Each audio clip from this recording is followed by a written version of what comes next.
Y desde ahí, aún no hay nadie en la izakaya porque hoy tenemos tertulia literaria sobre el libro El canto de las montañas de la autora vietnamita Nguyen Phan Huy Mai. Así que aquí me tienes moviendo mesas, colocando sillas para poner esto un poquito más cómodo y que Mimi nos pueda hablar largo y tendido sobre Vietnam, este libro y esta autora.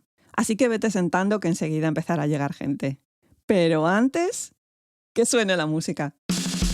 Arigato, hey, arigato, arigato gozaimasu, arigato, hey, arigato, arigato gozaimasu, hey, hey, hey, hey, hey, hey, hey, arigato, hey, arigato, arigato gozaimasu, hey, hey, hey, hey, hey, hey, domo.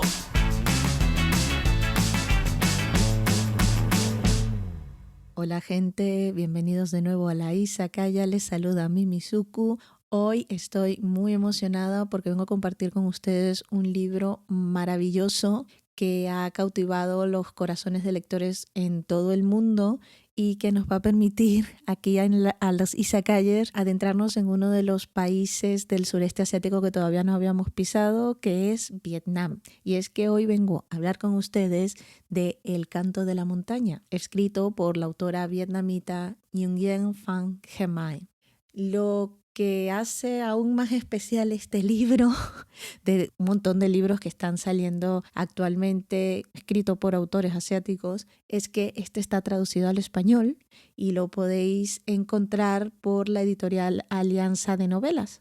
Y la verdad es que la portada es una ilustración preciosísima, pero como nunca hemos pisado Vietnam y solamente tenemos esta idea, bueno, de los que conocemos un poco de las noticias y de la historia, vamos a explorar un poquito lo que es Vietnam, porque la historia de Vietnam da contexto a la historia del libro y para entender a sus personajes y la narración y la historia que nos está contando, es necesario que conozcamos primero un poquito de la historia vietnamita.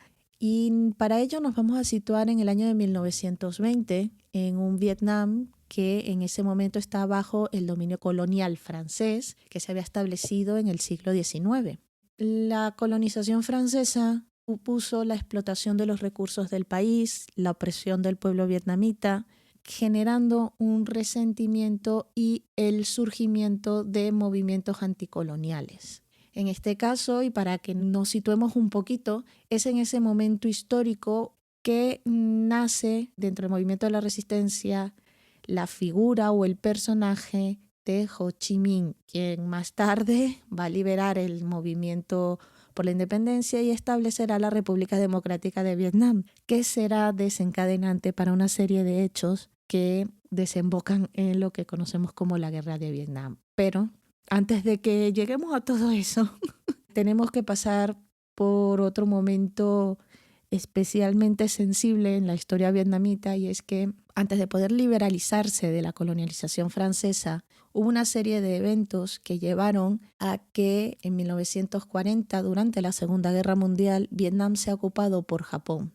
Y si bien es cierto que los japoneses no tenían una estructura administrativa como los franceses, la realidad es que esa ocupación dentro de una situación de guerra empeoró aún más las condiciones de vida de un país que ya las tenía bastante precarias. Y es que las tropas japonesas toman el control de los recursos y las tierras agrícolas, los vietnamitas son obligados a trabajar para el esfuerzo de guerra japonés, las cosechas son confiscadas, lo que deja a la población sin suficientes alimentos para sobrevivir. Para que nos entendamos un poco, en el libro hay un pasaje en donde nos cuentan cómo una de las protagonistas, que sus padres eran agrícolas, porque la economía vietnamita es básicamente agrícola, yendo de su pueblo a Saigón para vender sus patatas, se encuentran con las tropas japonesas y confiscan el carro de patatas, desarrollándose otra serie de escenas que reflejan la crudeza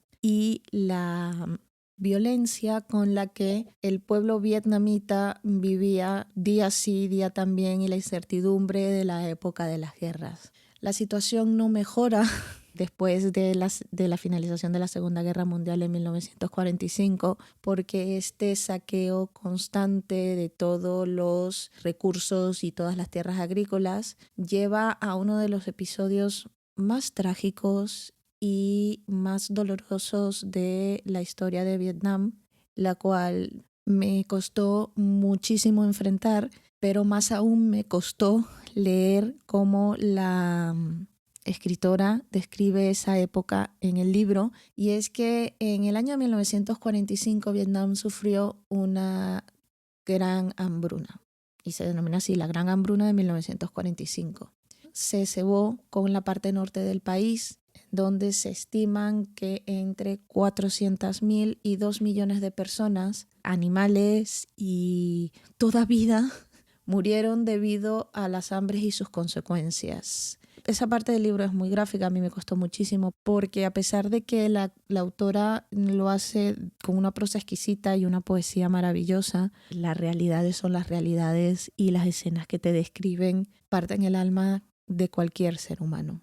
Esta hambruna dejó cicatrices profundas en la población, no solo por la enorme cantidad de vidas perdidas, sino porque marcó un estado de desesperación que duraría generaciones, y eso es algo que queda perfectamente reflejado en el libro, y es un momento muy devastador en la historia, no solamente de Vietnam, de la humanidad. Finalmente, tras la derrota en Japón en 1945, Vietnam estaba en ruinas. Los franceses, que inicialmente habían sido desplazados por los japoneses, vuelven de nuevo al país con la intención de restablecer el dominio colonial, y genera una situación un poco extraña de vacío de poder, porque los franceses quieren regresar, pero ya los vietnamitas están muy hasta todo el moño de todo, y todo el sufrimiento, todo el vacío de poder, todo eso es lo que lleva a lo que se conoció como la Primera Guerra de Indochina, de 1946 a 1954,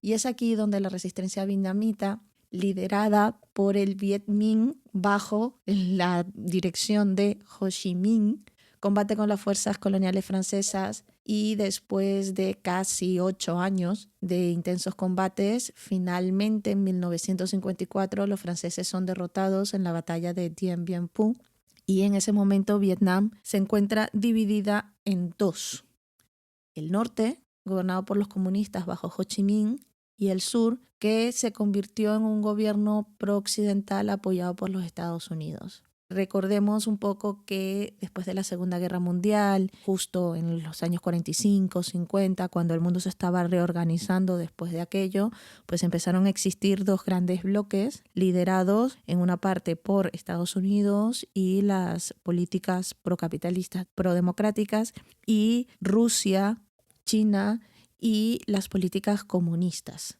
Y esto no solamente afectó a estos países que menciono, sino a todas lo que llamaron sus esferas de poder. Una de esas esferas de poder fue sin duda Vietnam. Esta división, al igual que lo hiciera en Corea 2 años antes, en 1953, aquí, en 1955, llevó a la guerra de Vietnam.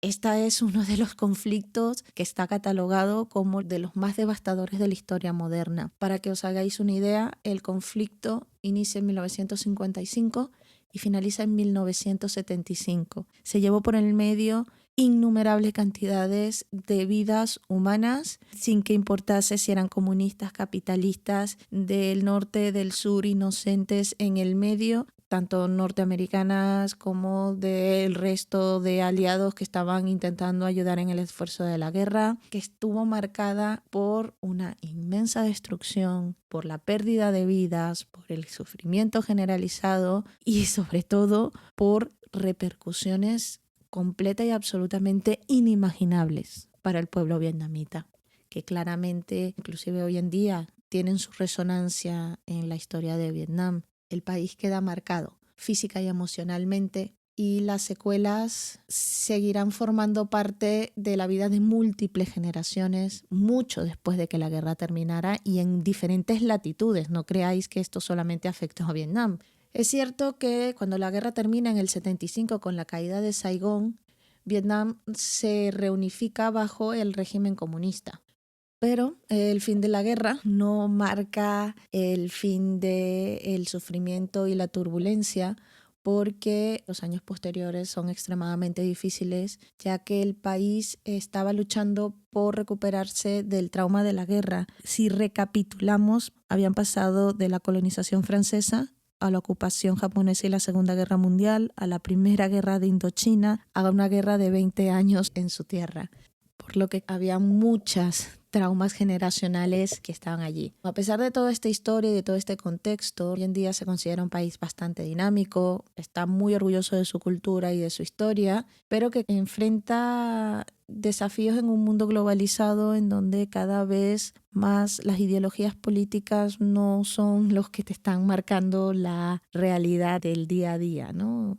Este pequeño contexto histórico es fundamental para entender el libro porque la novela se desarrolla precisamente en el contexto de la Guerra de Vietnam, sus secuelas, y busca explorar ese coste personal y social que vengo mencionando de estos eventos históricos. Trauma de la guerra, la reconstrucción de las familias, comunidades y sobre todo, y esta quizás es la parte más bonita, la resiliencia del pueblo vietnamita. Esos son los temas centrales que trata en su obra. Ahora, centrémonos en el libro en sí, El canto de la montaña. Este libro es una historia familiar, multigeneracional, que intenta abarcar la vida de la narradora, una joven llamada Hyu Won, o Waba, en su nombre bebé, ya luego explicaré qué es eso, y de su abuela Opa, como le dice. Es una novela que nos ubica geográficamente en las zonas rurales de la montaña del norte de Vietnam. Y a partir de ese punto geográfico explora la vida de estas dos mujeres, nieta y abuela, mientras lidian con los devastadores efectos de la guerra y los procesos de sanación. Lo que hace maravilloso la estructura de este libro es la forma en que la autora utiliza dos líneas temporales paralelas. La primera, que sigue la experiencia de la abuela durante la guerra, y la segunda, que se enfoca en la vida de la nieta después de la guerra. Y aunque pareciera que son dos líneas temporales que están una después de la otra, la realidad es que la autora las entremezcla y de repente estamos en 1975 y nos hace viajar a 1930, volvemos al 72 y nos regresamos al 45 y se van entrelazando las experiencias de abuela y nieta en una historia de un país que en ese momento tenía más de 50 años en algún tipo de conflagración bélica.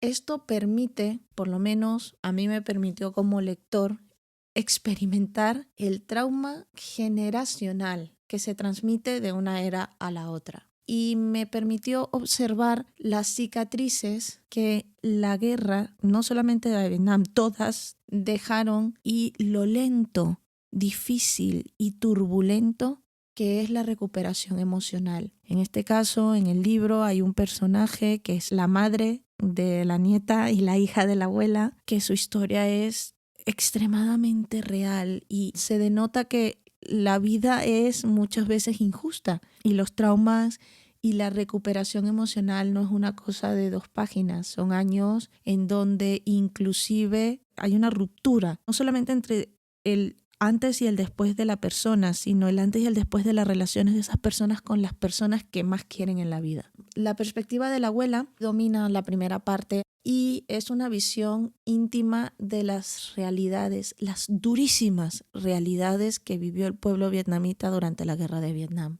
Es un relato de pérdidas personales, familiares, inclusive de su propia persona en aras de la supervivencia.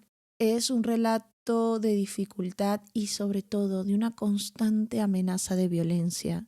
Estás siempre en modo defensivo cuando estás leyendo esta parte porque no sabes de dónde le va a salir el siguiente golpe. La abuela y la nieta viven la pérdida de miembros de la familia por los efectos devastadores de la guerra y el dolor de tener que ser quienes sobrellevan las consecuencias de ello, porque los muertos están muertos, pero lo que queda atrás de ellos, especialmente con tanta violencia, es algo muy devastador para las familias. Y por otro lado tienes a la nieta, a una nueva generación, a una niña que conoces con apenas 12 años, que se escuda y se esconde con su abuela y detrás de su abuela porque su padre y su tío fueron a la guerra y su madre, que es médico, fue a buscarlos y a traerlos a casa. Pero esa figura, ese personaje es la representación de los hijos y los nietos de quienes sobreviven la guerra. Esa generación que, si bien no han experimentado la totalidad de la brutalidad de la guerra, porque eran niños, porque vinieron después, porque no son sino los que viven las consecuencias de y no los que viven durante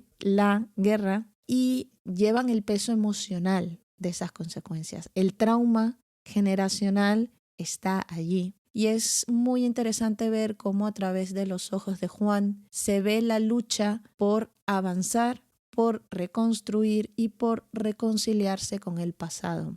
Y sin ganas de querer meterme mucho más en las líneas, porque no quiero hacerles spoiler del libro, porque vale muchísimo la pena leerlo y experimentarlo, siempre digo, cada quien en su propio viaje. Hay una cosa que sí les puedo decir, y es que una de las maravillas de este libro es que la escritura de la autora es hermoso. Es una de la prosa más bonita que he leído. Es silenciosa a la vez que clara, precisa, evocadora. Está llena de profundidad emocional y sobre todo utiliza un lenguaje poético sin ser pesado al hacerlo. En ningún momento esta novela rehúye del dolor ni de los horrores de la guerra. Muy al contrario.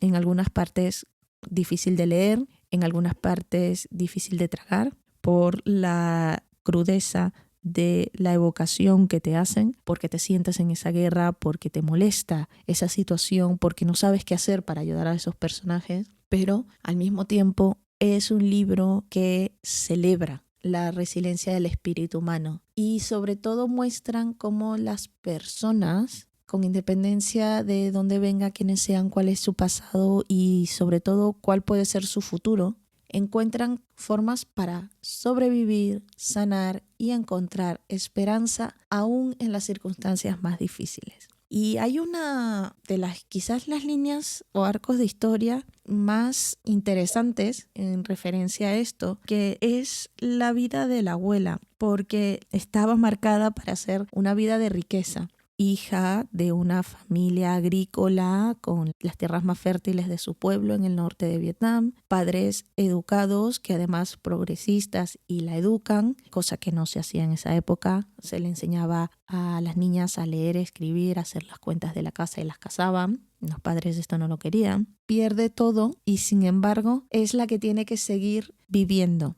Es la que tiene que sacar adelante a su familia. Y después de salir de la ocupación japonesa y después de sobrevivir de la gran hambruna y después de vivir la guerra, tiene que seguir bregando, tiene que seguir tirando, porque ahora es la principal custodia de su nieta y tiene que sacar a su nieta adelante. Y como ella vivió la gran hambruna, sabe que hay que hacer lo que sea para conseguir comida. Y es muy interesante porque en ese contexto ella se convierte en una pequeña contrabandista, lo cual, si te das cuenta de que estamos hablando de una abuela entre 60 años, pareciera algo absurdo, pero no. Y se enfrenta a el escrutinio de su vecindario, que están todos muertos de hambre, que están todos pasando lo fatal, pero que tienen una moralidad un poco extraña a la hora de darse cuenta de que esta señora lo que está haciendo es lo que se necesita para sacar adelante a su nieta y mantenerse vivos hasta que su familia regrese, porque hay una frase maravillosa en esa parte del libro en donde la autora dice: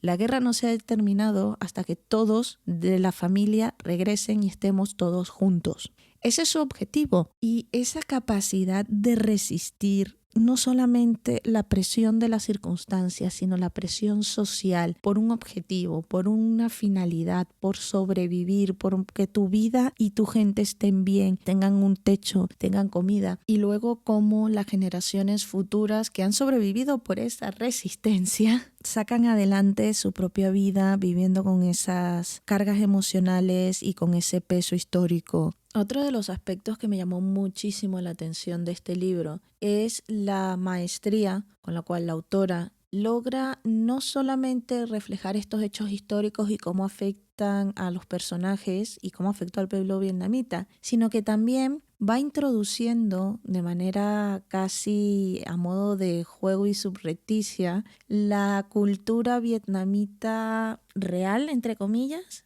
la cultura del pueblo, la cultura de las tradiciones familiares, de las tradiciones religiosas, de las creencias, del chamanismo, los rituales que están dentro de la cultura, y así no solamente estás aprendiendo lo malo, sino que también aprendes un poquito más de la cultura y las tradiciones vietnamitas y cómo, a pesar del mundo en el que estaban viviendo, se mantiene también ese lado más humano del folclore vivido de generación en generación, esa humanidad que muchas veces se pierde durante estos conflictos armados. Ella logra representarlas en pequeñas acciones, en pequeñas situaciones a través del libro, que también lo hacen muy humano.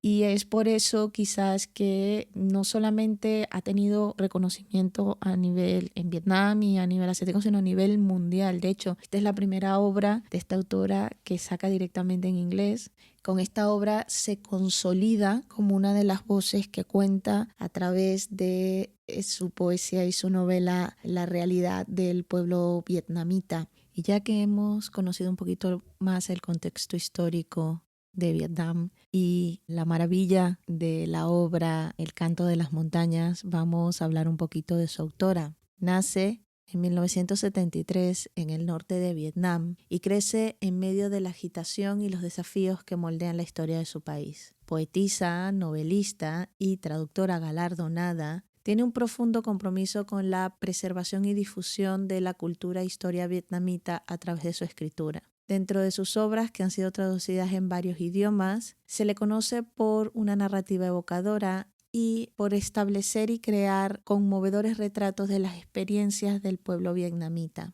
Antes de escribir El canto de la montaña, ya era una poetisa muy reconocida en Vietnam. De hecho, ha ganado todos los galardones más importantes de poesía de su país. En el 2010 gana el premio de la poesía del año de la Asociación de Escritores de Hanoi. Gana el primer premio de poesía en la celebración de los 1000 años de Hanoi y también gana el premio de las artes y la literatura capital. Estos premios reconocen un estilo poético en donde se pretenden explorar temas como la guerra, la pérdida y la identidad personal, y es a través de sus colecciones de poemas que recibe ya sus primeros elogios tanto en Vietnam como internacionalmente. Sin embargo, este libro que estamos discutiendo hoy aquí en el programa, El canto de la montaña, marca su debut en el mundo narrativo de la novela.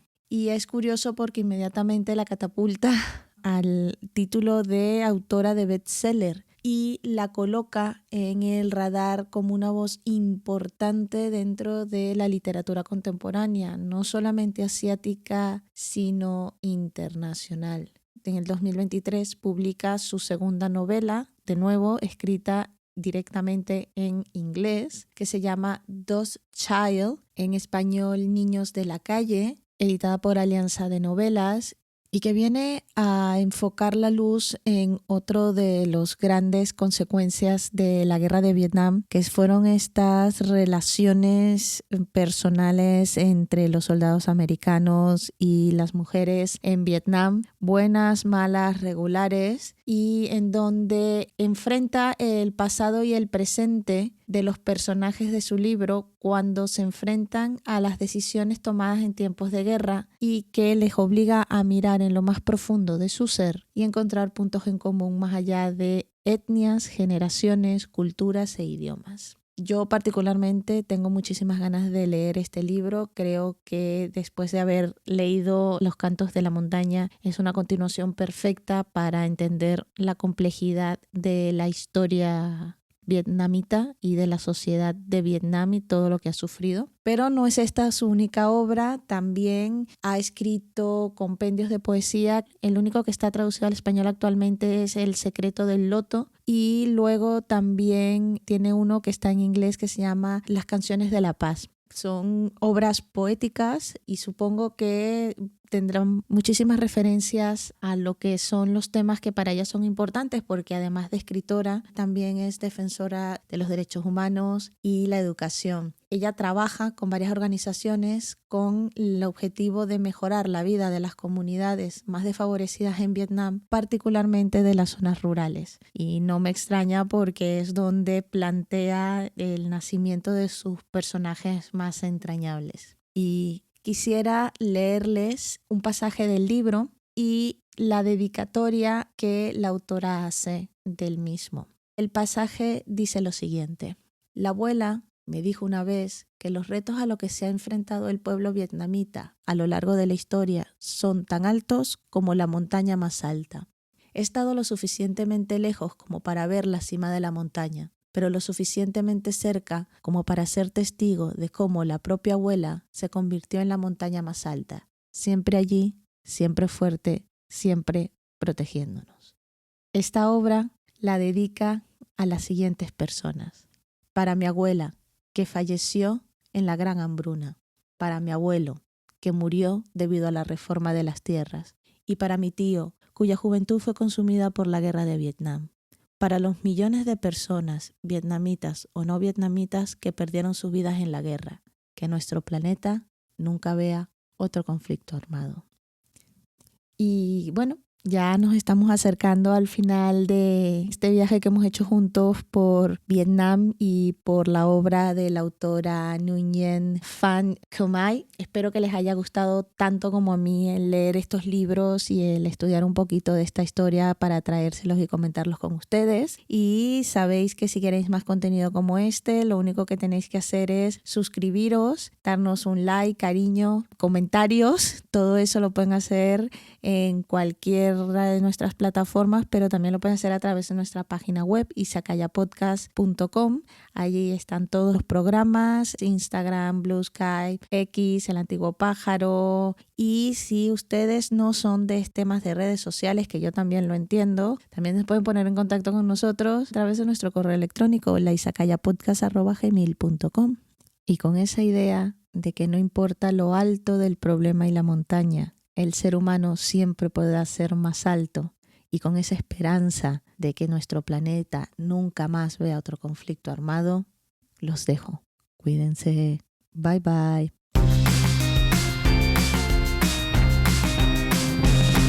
Arigato. Hey. Arigato.